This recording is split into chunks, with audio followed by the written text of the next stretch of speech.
would you like to see something that is very, very, very cool, but also, simultaneously, incredibly impractical? This is Insomniac's Marvel's Spider-Man running on PC in VR, thanks to the Luke Ross Real mod. But then on top of that, I've added a simple first-person camera mod for the swinging and exploration sections of the game. And it is a bit of a vomit simulator. So let me show you what this looks like. I will dive off and start swinging around the city. It looks pretty spectacular and it's a lot of fun. And really, it just makes me wish that Insomniac would be allowed to make a proper full-blown VR Spider-Man game for PSVR 2 and hopefully PC. Okay, this is what Marvel's Spider-Man looks like when you play it in first-person VR. It is absolutely insane, and honestly, like, it just fills my childlike brain with wonder and ideas about like how good an official VR Spider-Man game would be. Like, Insomniac have made VR games previously. They've made fantastic VR games. They have VR experience as a studio, and now they are the Spider-Man studio. So it just makes sense, right, to let them make a Spider-Man game. I would love it. I'd love it so much, especially if it had motion controls and you actually had to like reach out and shoot the webs one by one. Like right now I'm still playing with controller, so I'm playing the way that I would if it was flat screen. But I can freely look around. It's all in 3D. It's all got the scale and depth of VR. But the swinging sections are now all in first person. Now, obviously, the controls here and all the moves that you have at your disposal are completely the same in first person and in VR as they would be if you were playing third person or flat screen. So I can do things like whip to lampposts and shoot off them, but occasionally it breaks the first person illusion because Spider-Man kind of goes faster than you and he zips in front of you. So you see him occasionally, you see yourself occasionally. Right, swinging through Central Park is a little bit risky because it's all quite low level. I might run out of trees. Let's get back onto the streets. Oh, why? Like, we should have a proper Spider-Man VR game by now, right? Like, we just should. I guess the scale of something like that would require quite a investment. I guess the money going down at the Fisk to make site. a Gotta remember to check it out. Officially licensed Spider-Man VR game is a risky investment for any studio, even Sony probably. But saying that, we just got Batman on Quest, and that would have had licensing fees, probably not as lofty as the licensing fees involved with a Disney-owned property, but still, I just think, yeah, it's got to be pretty high up on like most VR players' lists of games that they want. Just a proper VR Spider-Man game. And it's kind of interesting that Luke Ross didn't include a first-person mode for his mod as a default, because he tends to do that. Like, he did it for Dark Souls and Elden Ring and Horizon Zero Dawn, and yeah, he likes to usually build in a first-person mod or mode, camera angle, to his mods. So yeah, I was surprised when Spider-Man didn't have it, but maybe that just means it is more complex to get this running. I don't think it's as easy as just moving the camera and locking it in a position,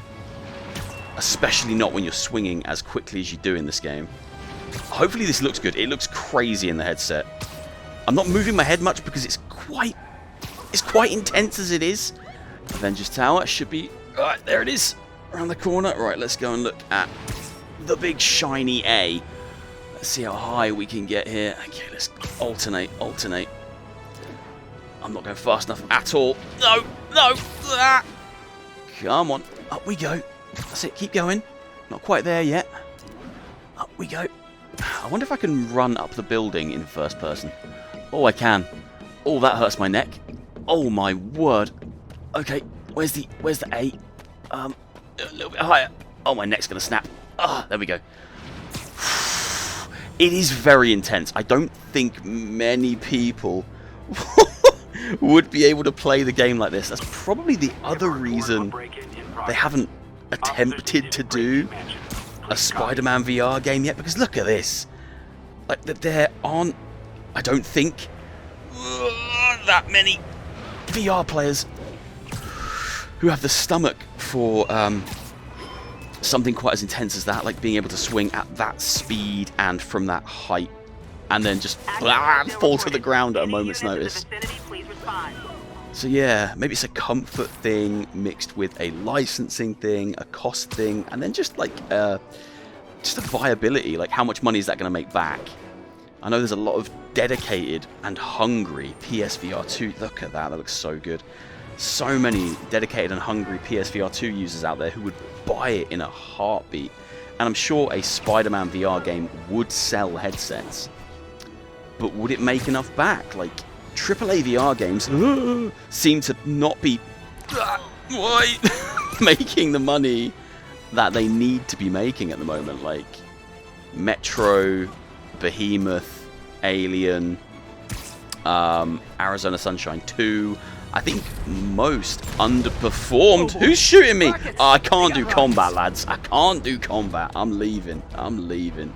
As I was saying, it just seems like big AAA adult-focused VR titles aren't hitting the mark at the moment, or at least the ones that came out at the back end of 2024 aren't, or didn't. At least that's what it's sounding like from a lot of reports that are starting to come out now. And I'm talking about like your Metros, your Behemoths, Arizona Sunshine 2, potentially even Batman. But Batman is a bit more skewed because, one, it won a ton of awards and has been recognized pretty widely as a fantastic game. But then, outside of that, it was packaged in with Quest 3 S's and Quest 3s, so its numbers, its player base were kind of artificially inflated. But the games that didn't have that advantage, so the Metros and the Behemoths, etc., are reporting lower numbers of sales, it seems. So maybe we're leaving that period of time in VR's life where it's viable to try and make something like a Spider-Man VR, because it isn't necessarily going to sell enough and it isn't going to make its money back, because right now the money and the player bases are all engaged in things like Gorilla Tag and Orion Drift and Animal Company. The player bases predominantly aren't looking for AAA £40, £60 titles. They're looking for cheap, free-to-play games because it's mainly kids, and that's where the retention is and where the player base is. And it pains me to say this because I am not that player base. I am this player base. I'm the guy who wants the Batmans and wants the Spider-Mans and the Aliens and the Metros. But I am worried. I'm worried that we might not get them in the frequency that we did last year. I feel like 2024 was a bit of a freak incident. Like, we had some fantastic games all releasing very close to each other, big IPs, games for adults, proper story-driven games with budgets behind them. And if none of them really achieved what they set out to achieve, it does worry me about the future of games like that and things like this, like the potential of getting a VR Spider-Man game built by a studio from the ground up for VR. I don't know. The future of VR right now feels strange to me. Feels like I'm in the minority now, and the majority, the audience that are being catered to, are the Roblox youth, the Gorilla Tag youth, the Orion Drift up-and-coming career-making content creators. And that's fine, you know, things move on, but VR has the potential to allow us to become Batman and allow us to become Spider-Man. And I hope studios and passionate people who believe in the tech keep taking chances. Sorry for going a bit weird, a bit doom and gloom there a little bit, but I've been thinking a bit about it recently, and yeah, I'd love to see something like this. But as time goes on, I don't know how realistic it is, and I'd be interested to hear your opinions. Have a look at the reporting and the sales numbers that are out there of games like Metro and Behemoth, and kind of just tell me that, kind of give me your opinion on the situation, because I am a bit worried. They didn't hit the levels that were expected, you know, and I think that is going to be a statement about the potential future of AAA VR for adults. Anyway, this is Spider-Man in VR, running in first person on PC. It's janky. The whole game doesn't work. You can only swing. But it still kind of fills me with a childlike wonder that makes me wish and hope and dream that one day we get something like this in VR proper. Hopefully you've enjoyed. Drop a like, hit subscribe, all that good stuff, and I will see you soon for another video. Peace out, everyone. Oh, there's Spider-Man. See you later.